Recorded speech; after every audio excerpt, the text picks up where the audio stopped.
এর মধ্যে একজন ছিল যে খাবার না খেয়ে থাকতে পারতো না, তার নাম হলো বৃকোদর, মানে ভীম। এটা হলো এই নির্জলা একাদশীর মাহাত্ম্য। নির্জলা একাদশীকে পাণ্ডবা নির্জলা একাদশী বলা হয়। তার কারণ কি জানেন? স্কন্দ পুরাণে, ভবিষ্যত্তর পুরাণে যুধিষ্ঠির কৃষ্ণ সংবাদে এই কথা বলা আছে, যেটা আমি আপনাদের কাছে বলছি, শুনুন মন দিয়ে সবাই। ভীমের উদরে মানে পেটে একটা অঙ্গ ছিল, একটা অর্গান ছিল, যার নাম হচ্ছে বৃক। বৃক গহ্বরটা ছিল বলে ভীমের আরেক নাম বৃকোদর। ভীম খাবার না খেয়ে থাকতে পারতো না। তা ভীম যখন দেখতো যে প্রত্যেক একাদশীতে সমস্ত পাণ্ডবরা এবং দ্রৌপদী সবাই একাদশী পালন করছে, সে নিজে পালন করতে পারতো না, কারণ খিদে সহ্য করতে পারতো না, কারণ ওই বৃক গহ্বরটা একবারে আগুনের মতো জ্বলতো। খাবার খেয়ে সেই গহ্বরটাকে শান্ত রাখতো ভীম। তা না খেয়ে থাকাটা তার কল্পনার অতীত।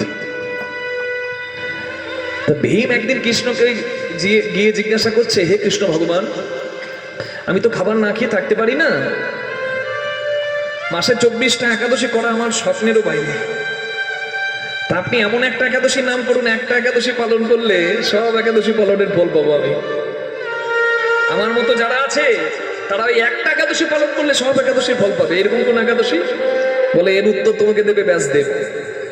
ভীম গেল ব্যাসদেবের কাছে আর গিয়ে বলছে যে, হে ব্যাসদেব, আমাকে বলুন কোন একাদশী পালন করলে আমার সব একাদশী পালন করার সমতুল্য ফল আমি পাবো।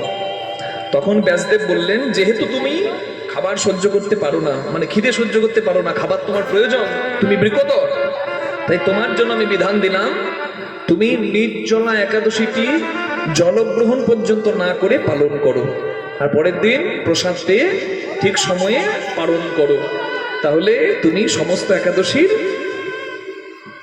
সমতুল ফল লাভ করতে পারো। তা ভীম এই একাদশীটা পালন করেছিল। যে ভীম খাবার না খেয়ে থাকতে পারতো না, সেই ভীম পর্যন্ত এই একাদশীটা পালন করেছিল।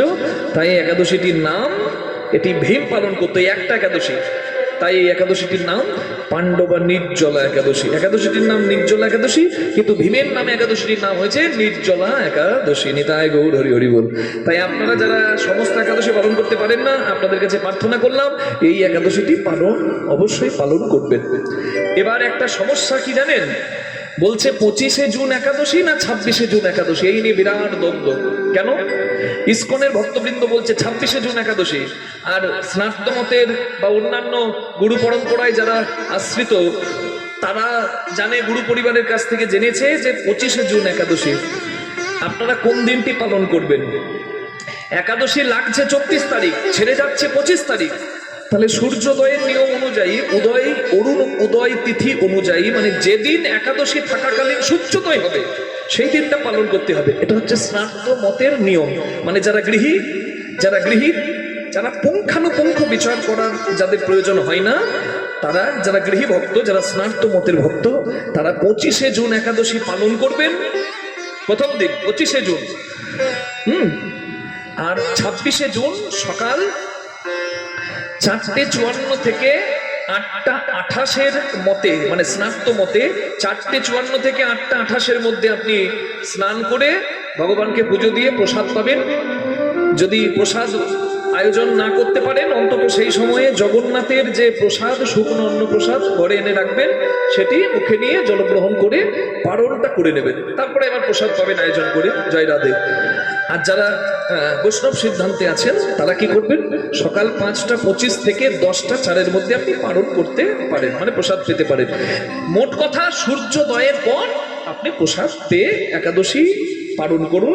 একাদশং নিরাহরং ব্রতনানেন কেশব প্রসিদ্ধ সুমুখনাথ জ্ঞান দৃষ্টি প্রদভব, এই মন্ত্রটি বলে যদি কেউ পালনের সময় ভুল করে, আমরা বলে থাকি সে একাদশীর পূর্ণ ফল পাবে না, কিন্তু শাস্ত্রের বিধানও আছে, যদি ক্ষমা প্রার্থনা করে তাহলে একাদশীর ফল লাভ সে পেলেও পেতে পারে। তাই ক্ষমা প্রার্থনা, যদি একাদশী পালন ঠিক সময় না হয়, করে দেবেন। কি বলে? পাপহং, আমি পাপী, পাপ কর্মহং, আমার কর্ম পাপপূর্ণ, পাপ আত্মা, আমি পাপ আত্মা, পাপ সম্ভব, আমার সমস্ত কিছু পাপের, কিন্তু তুমি তো পরম পুণ্যবান, তুমি তো পরম শক্তিমান, তুমি তো স্বয়ং ভগবান। ত্রাহিমাং পুণ্ডরীকাক্ষ সর্ব পাপ হর হরি, আমার সব পাপ তুমি হরণ করে তুমি প্রিয়তাম পুণ্ডরীকাক্ষং সর্বযজ্ঞে সরহরি তস্মিন তুষ্টি জগৎ তুষ্ট প্রণীতে প্রণমং জগৎ প্রণীতে প্রণমং জগৎ। তোমাকে প্রণাম করলে জগৎকে সবাইকে প্রণাম করা হয়। তাই তোমার কাছে আমি প্রার্থনা করলাম, তুমি আমাকে একাদশীর ফল দান করো প্রভু। তুমি আমাকে ফল দেবে এটা আমি জানি নিশ্চয়। নিতাই গৌর প্রেমানন্দে হরি বল, এটা বলতে হবে। এবার 26শে জুন যারা একাদশী পালন করছে তারা কি মতে করছে? তারা একেবারে বিশুদ্ধ সিদ্ধান্ত। মায়েরা আমার দিকে তাকাবেন, যদি একাদশীর পরের পূর্ণিমা বা অমাবস্যাটা পূর্ণিমার দিন পার করে বা অমাবস্যার দিন পার করে প্রতিপদেও পড়ে, মানে সামনের পূর্ণিমাটা স্নান যাত্রা, সেটা যেহেতু মানে পূর্ণিমা পার করে প্রতিপদের দিনও থাকছে, তাই এই তার আগের যে একাদশী মানে এই যে পাণ্ডবা নির্জল একাদশীটার নাম হবে পক্ষবর্ধিনী। নিতাই গৌর হরি বল। তার আগের দ্বাদশীটাকে বলা হয় পক্ষবর্ধিনী মহাদ্বাদশী। যেহেতু মহাদ্বাদশী যুক্ত একাদশীটি, তাই দ্বাদশীর দিনে পালন করবে ইস্কনের অনেক ভক্তবৃন্দ।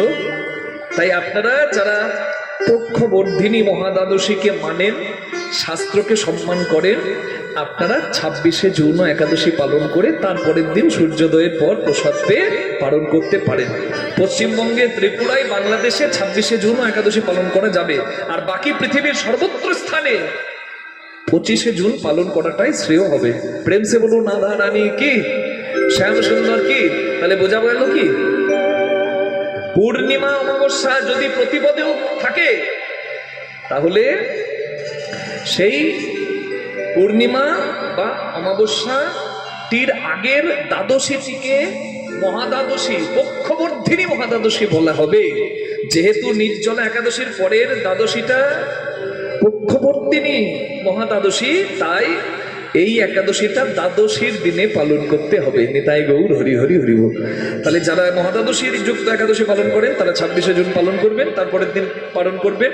আর যারা স্নাত্ত মতে বা গুরু পরম্পরায় একাদশী করেন তারা 25শে জুন পালন করে তারপরের দিন পালন করবেন। আপনার গুরুদেবের কাছে সিদ্ধান্তটি নেবেন। আমি যতই বলি, শেষ কথা গুরুদেব বলবে। তাই সদ্গুরুর চরণাশ্রয় করে গুরুদেবের সিদ্ধান্ত নিয়ে একাদশী পালন করবেন। প্রেম সে বলুন একাদশী মহারানী কি। তাহলে পালন করা যাবে কি? কেন বললাম বুঝলেন তো? একটা একাদশী পালন করলে ভীম সব একাদশীর ফল পেয়েছিল।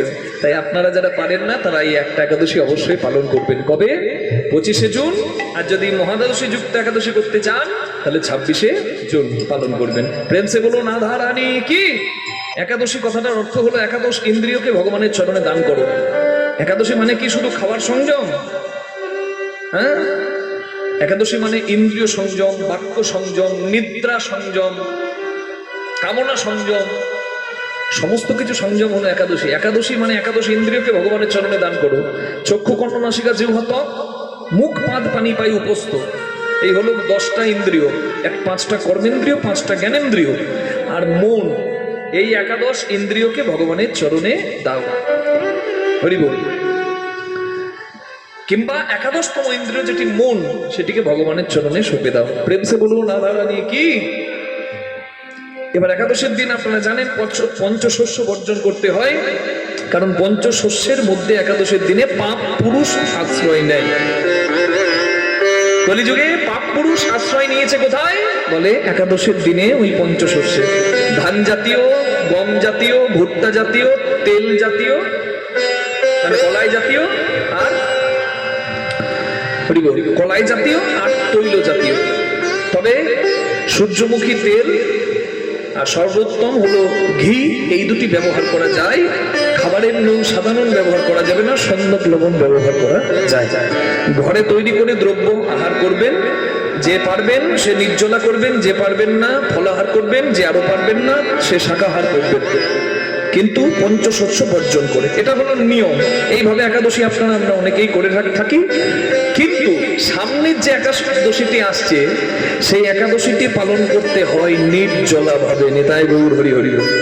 তাই অন্য একাদশীতে আপনারা ফলাহার, কেউ দুধ সাবু, সাবুদানা ফ্রাই, সাবুদানা পায়েস, হ্যাঁ শাকাহার পান, ঠিক আছে, কিন্তু এই একাদশীটা যদি পারেন নির্জলা করবেন। যারা অসুস্থ আছেন, যারা পারেন না, তারাই ফলাহার করবেন, তারাই শাকাহার করবেন।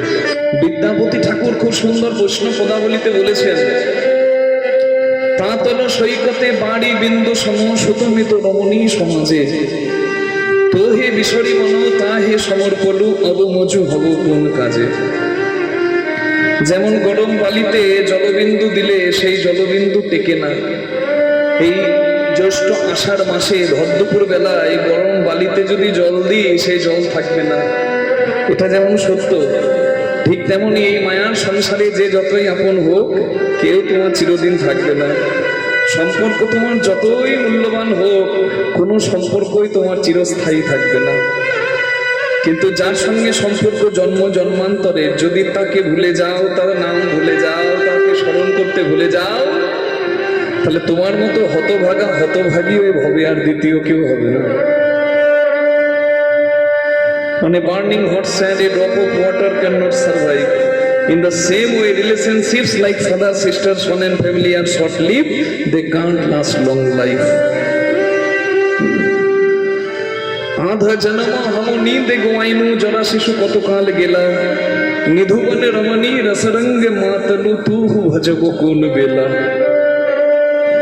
অর্ধেকটা জীবন প্রায় ঘুমাতেই যায়।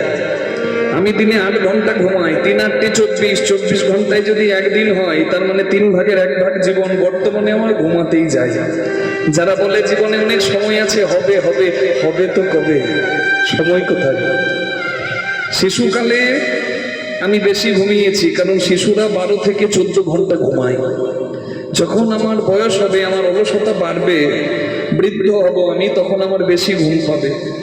হিসেব করে দেখবো প্রায় অর্ধেকটা জীবনই আমার ঘুমাতেই গেল। জরা শিশু কতকাল গেলা, রোগ জ্বালায় আমার কতদিন শেষ হয়ে গেল।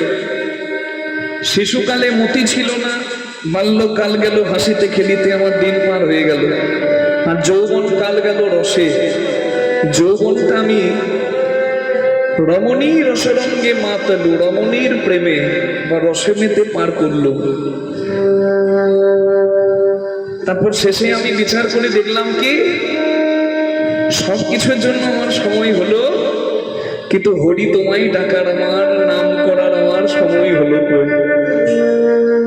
Half of my life has been gone in sleeping. Childhood takes away many days. Meanwhile, in my young age, আমার যৌবন কালে I have lost in the pleasure of romance. I am tried for everything but not for you. সবকিছুর জন্য সময় ছিল, কিন্তু তোমার নাম করার আমার কাছে সময় ছিল না। कथा चतुरानन मुड़ी मुड़ी जावत ना तो आदि अवसाना, तो हे जनमी पुन तो हे समावता सागर लहरी समाना। যার 4 মাথা তার নাম ব্রহ্মা, যার 5 মাথা তার নাম পঞ্চানন শিব। তাহলে কত ব্রহ্মা এলো আর গেল, তোমাকে জানার চেষ্টা করলো তপস্যা করেও, কিন্তু হরি তুমি কত আদি, তুমি কত অসীম, ব্রহ্মা ধ্যানেও জানতে পারল না। আমি সমুদ্রে যাই, দীঘা যাই, পুরী যাই, সাগরের ঢেউ খাই, কিন্তু আমি বুঝি না ঢেউটা আমায় কি বলে যায়। ঢেউটা বলে আমায়, চেয়ে দেখো আমি সাগরের ঢেউ, আমি জন্মেছি সাগরে, তোমাকে ছুঁয়ে দিয়ে আমি ফিরে আসছি আবার সাগরে। ঠিক একইভাবে তুমি এসেছো সংসার সাগরে, আর 2 দিন পর তুমিও যাবে ভবপারে। যার কাছে যাবে তার নাম করেছো, যদি না করেছো তো ভুল করেছো। Even Brahma, the creator of the world, সৃষ্টিকর্তা, dies again and again, but you, He my mighty Lord, has no end and no beginning. তোমার আদি অন্ত নাই। Like waves are created in the ocean and merges back into it, all the creation has been created by you. You are supreme, you are ultimate, you are the source of every energy. তুমি সর্বশক্তিমান। আর তোমার জগতে জন্ম নিয়ে আমার মনে হয় আমি সব থেকে বড় বেঈমান। 10 টাকার চকলেট যে আমাকে দেয়, আমি তাকে বলি থ্যাংক ইউ, ধন্যবাদ। কোন রাজনৈতিক দল মানে কোন পার্টি যদি ঘর করতে আমাকে 2 লাখ টাকা 3 লাখ টাকা দেয়, আমি তার মিটিং এ মিছিলে যাই আর জয় দিয়ে বলি ভোট দেবেন কোনখানে? অমুকের মাঝখানে। সামান্য উপকার করলে তাকে ধন্যবাদ দিই, তার জয়গান গাই মিটিং এ মিছিলে গিয়ে।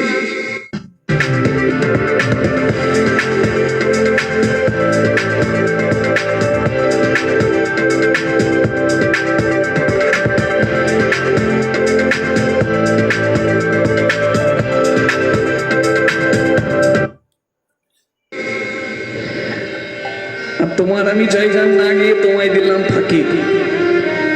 আমি মাতৃগর্ভে যেদিন ভ্রূণ রূপে এলাম সেদিনের খবর কেউ জানতো না, জানতে তুমি। আমি কি খেয়ে থাকবো মাতৃগর্ভে, আমার মা যা খেলো আমি তা পুষ্টির রস পেলাম, ব্যবস্থা করলে তুমি। আমি জন্মের পর ভবে এসে কি খাবো, আমার মাতৃস্তনে দুগ্ধ দিলে তুমি। আমার জন্মের আগে এত সুন্দর পৃথিবী সাজিয়ে রেখেছো তুমি, আর আমি তোমাকে কি দিলাম? ফাঁকি।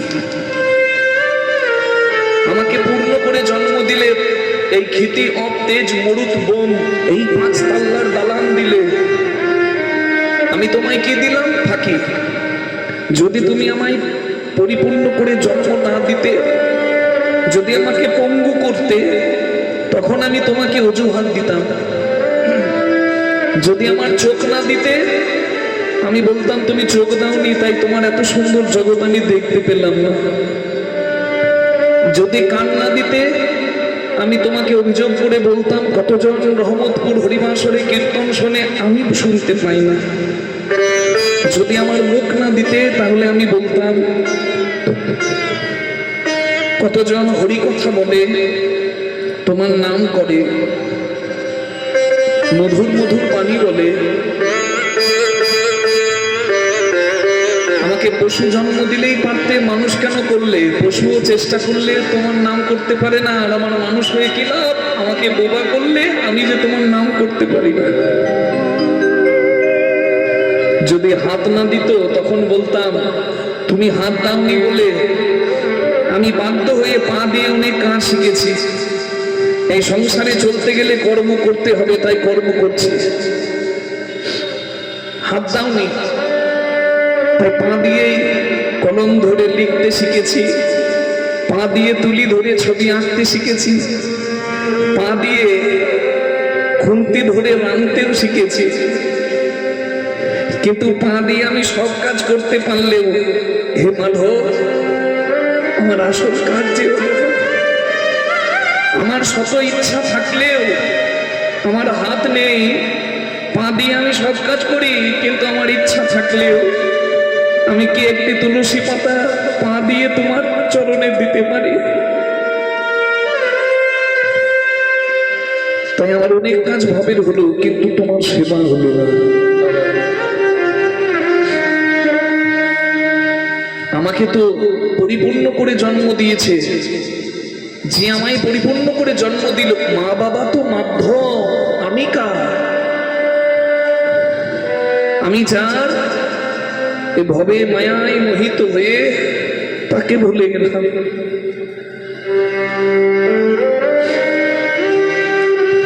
भने विद्यापति शेष समन भयो तुआ बिन गति नहीं मोड़ा, आदि अनादि का नाथ कहयसी अवतारण भार तुहरा। Only he can carry me across the ocean of death and birth. সেই পার করতে পারে জন্ম মৃত্যুর চক্র থেকে হাতটি ধরে আমার পার করতে। তাই গৌরাঙ্গ মহাপ্রভু বললেন, তোমরা পড়ো হরি নামের মালা, তোমরা পড়ো হরি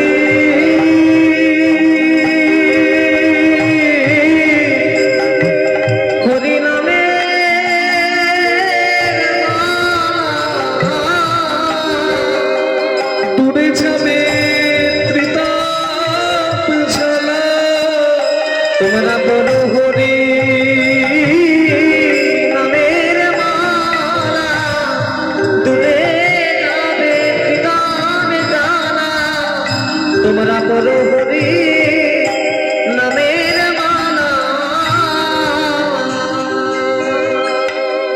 এই হরি নামের খেলায় যখন এক ভক্ত মেতে যায় তখন সে আসল পরিচয় খুঁজে পায়। জয় রাধে, হরি বল। হ্যাঁ, আসল পরিচয় খুঁজে পায়। মনিটরটা খুব যদি বেশি হয়ে গেছে একটু কমিয়ে দাও দাদা, অল্প একটু কম করো। সে আসল পরিচয় খুঁজে পায়। কি পরিচয়? জীব নিত্য কৃষ্ণ দাস। হরিনামের খেলায় যখন কেউ মাতে সে বাহ্যিক স্মৃতি শূন্য হয়। মানে আমি কোন কুলে জন্ম নিয়েছি, আমার বংশ পরিচয় কি, হ্যাঁ, আমার জাতি কি, আমার ডিগ্রি কি, আমার ব্যাংক ব্যালেন্স কত, এই বাহ্যিক পরিচয় শূন্য হয়, অর্থাৎ বাহ্যিক স্মৃতি শূন্য হয়। এই অহংকারের পরিচয়গুলো মানুষ ভুলে এই নামের খেলাই মেতে। তখন একটাই পরিচয় হয়ে যায়, কৃষ্ণ দাস। সে প্রভু, আমি তার দাস। আর এই খেলাই মেতে এই বাহ্যিক পরিচয় বিস্মৃত হয় বলেই এই ছোট বড়র ভেদাভেদ দূর হয় বলেই তো জগতে পিতা ধরে তা পুত্রের চরণ, পিতা ধরে তার পুত্রের চরণ, তাদের দেহ স্মৃতি হয় বিস্মরণ। কত পিতা ধরে তার পুত্রের চরণ, তাদের দেহ স্মৃতি হয়ে বিস্মরণ। তার পিতা ধরে পুত্রের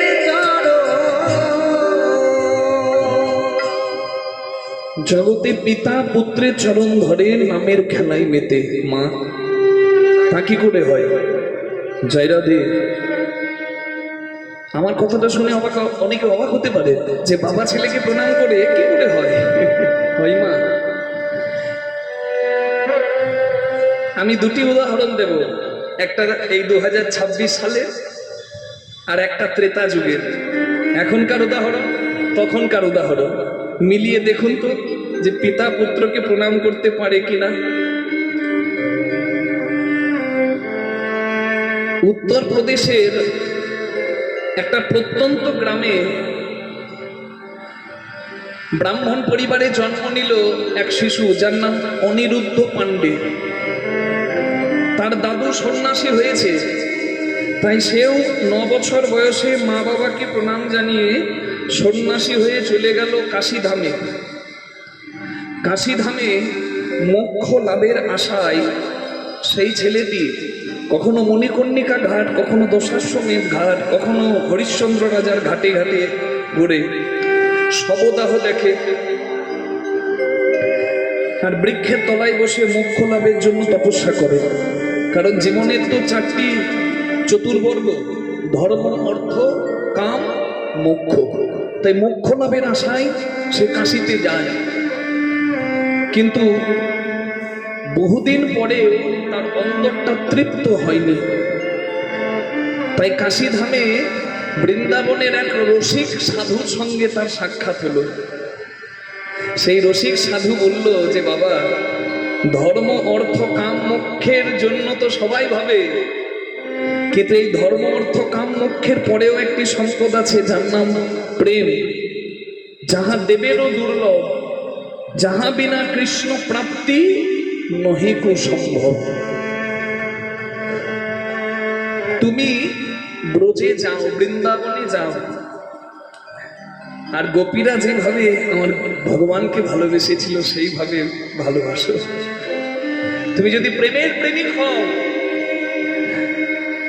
যে সম্পদ দেবের দুর্লভ সেই সম্পদের নাম প্রেম, সেই প্রেমের প্রেমিক যদি তুমি হতে পারো তুমি ধন্য হবে।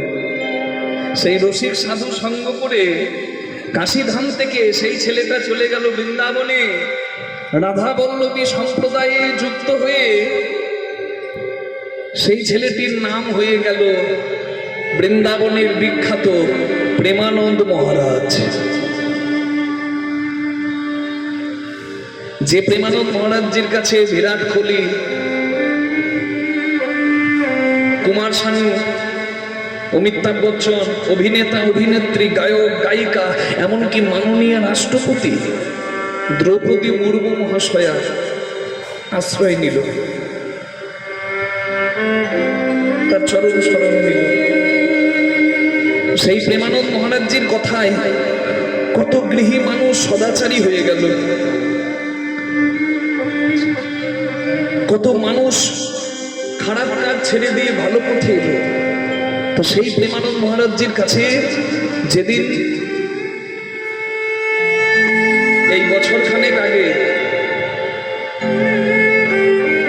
তার মা বাবা এলো, যে মা বাবাকে 9 বছর বয়সে প্রণাম জানিয়ে বিদায় জানিয়ে ছেলেটা ঘর থেকে চলে গিয়েছিল, সেই মা বাবা দেখতে এলো